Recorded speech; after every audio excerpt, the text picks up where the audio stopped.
तकनीकी प्रगति, technological progress, उत्पादन का तरीका जो उत्पादन की एक इकाई को प्राप्त करने के लिए साधनों का संयोग प्रदर्शित करता है, जैसे पूंजी की एक इकाई तथा श्रम की 3 इकाई से वस्तु की एक निश्चित मात्रा प्राप्त करना तकनीक या प्रवृत्ति कहलाता है। उत्पादन की तकनीक या प्रवृत्ति में सुधार तकनीकी प्रगति या टेक्नोलॉजिकल प्रोग्रेस कहलाता है। तकनीकी प्रगति का आशय है उत्पादन क्रिया में उन्नत टेक्नोलॉजी का प्रयोग, जिसके अंतर्गत न केवल मशीन को लेते हैं जो निश्चित रूप से उत्पादन में प्रत्यक्ष योगदान करती है, बल्कि इसका संबंध टेक्नोलॉजी से संबंधित मानव कुशलता, संगठनात्मक ढांचा तथा इन्फॉर्मवेयर या टेक्नोलॉजी से संबंधित सूचनाओं से भी है। टेक्नोलॉजिकल प्रगति के लिए शोध तथा विकास में बहुत अधिक विनियोग, कुशल उद्यमी जो नव प्रवर्तित टेक्नोलॉजी की व्यापारिक संभावना तथा जोखिम का अनुमान लगा सके तथा विस्तृत बाजार की आवश्यकता होती है। टेक्नोलॉजिकल प्रोग्रेस के 3 प्रकार हो सकते हैं। फर्स्ट, तटस्थ तकनीकी प्रगति तब होती है जबकि उच्चतर उत्पादन के स्तर की प्राप्ति साधनों की उसी मात्रा तथा उसी संयोग से हो सके जो पहले थी। सेकेंड, श्रम बचत करने वाली तकनीकी प्रगति तब होती है जब उच्चतर उत्पादन के स्तर को उतने ही या उसे कम श्रम की मात्रा से प्राप्त किया जा सके जो पहले था। थर्ड, पूंजी बचत करने वाली तकनीकी प्रगति तब होती है जबकि उच्चतर उत्पादन के स्तर को उतनी ही या उससे कम पूंजी की मात्रा के द्वारा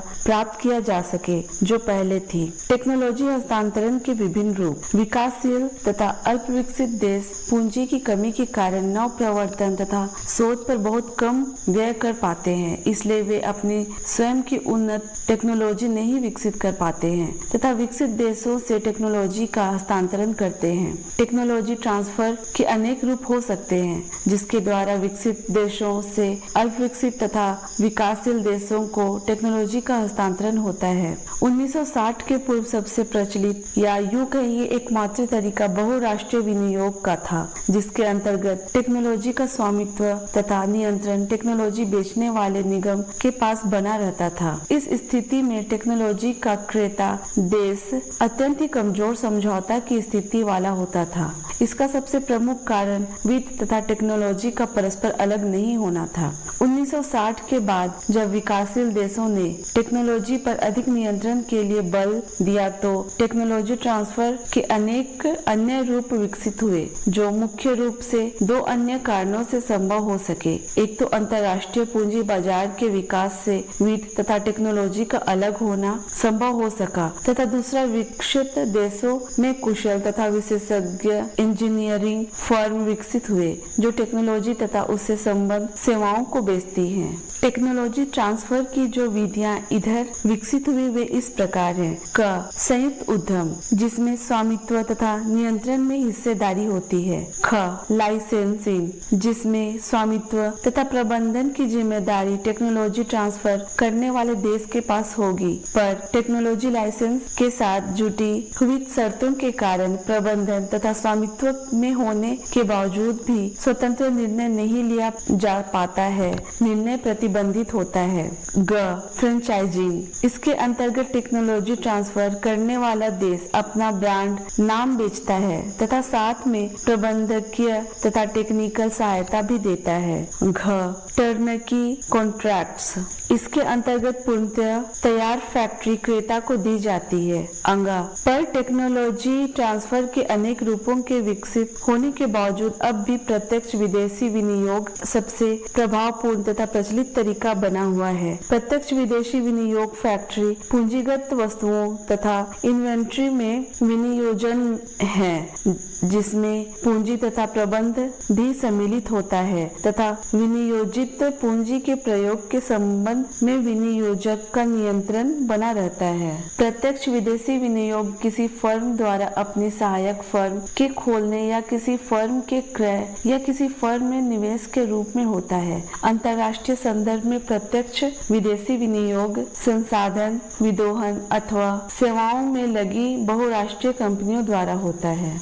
इंटरमीडिएट टेक्नोलॉजी। प्रसिद्ध पुस्तक स्मॉल इज ब्यूटीफुल के लेखक E.F. शूमाकर एक ऐसी टेक्नोलॉजी को प्रयोग में लाने की बात करते हैं जो उन दशाओं के लिए उचित हो जिसमें विश्व के सभी लोग रहते हैं तथा जो इतनी सरल हो कि जिनके पास उच्च प्रशिक्षण तथा शिक्षा का अभाव है उन लोगों द्वारा अच्छी तरह समझी जा सके तथा प्रयोग में लाई जा सके। ऐसी कम लागत वाली टेक्निक जिनमें कम पूंजी लगे तथा जो ऐसे यंत्र तथा संयंत्र को प्रयोग में लाए जो सस्ते हो पर साथ ही कुशल तथा कम कठिनाई उत्पन्न करने वाले हो तथा जो स्थानीय कच्चा माल की पूर्ति तथा छोटे स्तर पर विपणन के अनुरूप हो। ऐसी टेक्नोलॉजी को शूमाकर इंटरमीडिएट टेक्नोलॉजी कहते हैं। अवस्थापना से आशय अर्थव्यवस्था की नींव से है। इसके अंतर्गत वे सभी आधारभूत क्षेत्र आते हैं जिन पर किसी अर्थव्यवस्था का विकास निर्भर करता है। आर्थिक समीक्षा 2005 से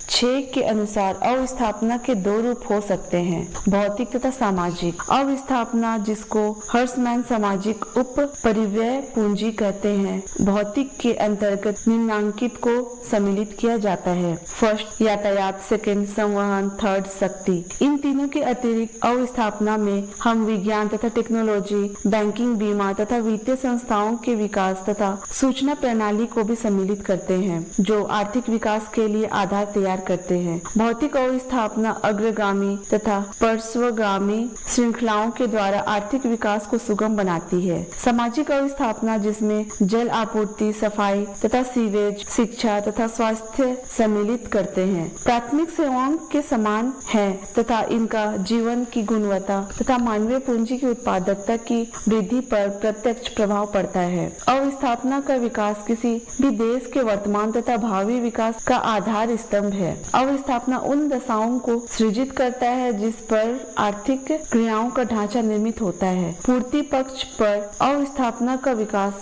विशेष रूप से वित्तीय तथा बैंकिंग संस्थाओं का विकास अर्थव्यवस्था में संभाव्य बचत के गतिशीलन तथा उचित प्रयोग में लगाने में सहायक होता है तथा मांग पक्ष पर विनियोग की संभावना को खोलता है, बाजार में विस्तार लाता है तथा उत्पादन के साधनों की गतिशीलता बढ़ाता है। उल्लेखनीय है कि अवस्थापना की संरचना अर्थव्यवस्था के विकास के साथ परिवर्तित होती जाती है। विकास की प्रारंभिक अवस्था में जहां जल की आपूर्ति, कुछ प्रमुख सड़कें, सिंचाई अवस्थापना विकास की भाग होंगी, वहीं अर्थव्यवस्था के थोड़े और विकसित होने पर यातायात तथा वित्तीय विकास अवस्थापना का प्रमुख भाग बन जाता है, जबकि विकास की पूर्ण परिपक्वता की स्थिति में यातायात तथा वित्तीय विकास के साथ ऊर्जा, शक्ति तथा टेलीकम्युनिकेशन प्रमुख भाग बन जाता है। अवस्थापना के विकास के लिए बहुत अधिक मात्रा में विनियोग की आवश्यकता पड़ती है। अल्प विकसित या विकासशील देशों की प्रमुख विशेषताएं। विकसित या विकासशील देश की धारणा एक सापेक्षिक धारणा है। इन देशों के बीच अंतर स्पष्ट करने के लिए कुछ लोगों ने प्रति व्यक्ति आय तथा राष्ट्रीय आय को आधार बनाया तो कुछ ने उसी से प्रदर्शित व्यापक दरिद्रता, जनसंख्या के अत्यधिक दबाव एवं रहन सहन के स्तर को चुना। जो कुछ ने औद्योगिक विकास में कमी, पूंजी की अल्पता को पिछड़ेपन का सूचक माना।